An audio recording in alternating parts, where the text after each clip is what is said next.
And that's what makes certain people dangerous. When fury turns into strategy. She began whispering to our parents about how I had changed a lot lately, how I seemed distant, how maybe I was overwhelmed. At first glance, it seemed like concern, but I knew the tone. It was poison in homeopathic drops. My mother started asking me more often if I was okay. My father suggested I relax with my studies. One Sunday, they both called me to talk about academic pressure. Brooke watched everything from afar, with that half smile, like someone playing dominoes waiting for the right piece to fall. You've been very closed off, my father said. We just want to make sure you're happy. You're hearing this from her, aren't you? They looked at each other, silent, and then I knew. That night, I left my laptop open on purpose. I opened a fake email with a fake message about a supposed suspension of mine for using cheat sheets in a practice test. A test. Bait. The next morning, my calculus teacher called me for a strange conversation. We received an anonymous email denouncing you, alleging that you cheated on the last exam. I feigned surprise. I feigned fear. But inside, I was at peace. Because the IP of the anonymous email matched exactly with the account that had tried to access my profile days before.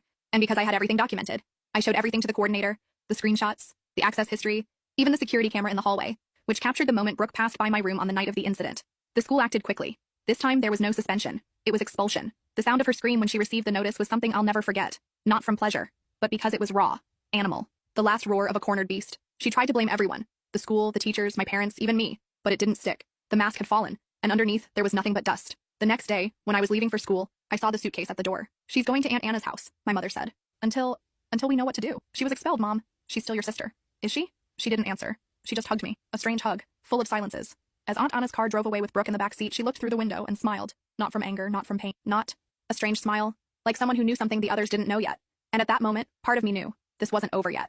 The following week, the house seemed cleaner, lighter. The silence between rooms left space for common sounds. The tick of the clock, the wind hitting the hallway window, the creaking of the backyard gate, to seem almost comforting. My parents walked with more contained steps, as if they felt guilty about a piece they hadn't asked for, but couldn't deny. I continued going to school, packing for Princeton and counting the days to get out of there. But even while studying, reading, or having lunch, I felt a shadow behind my neck. That invisible presence that something was moving outside the field of vision. And then the notes began. The first was left inside my backpack, folded 4 times, unsigned. Simple paper, careful handwriting, too fake to seem natural. You may have won, but nobody likes someone who steps on others to climb up.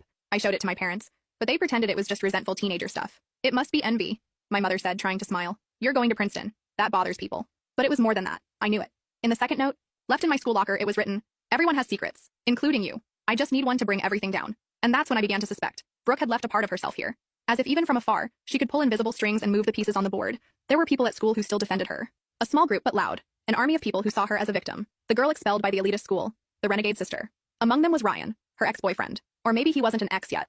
Because on Tuesday of the following week, I saw him leaning against the school wall waiting for someone. When he saw me, he smiled. Hey, can I walk you home?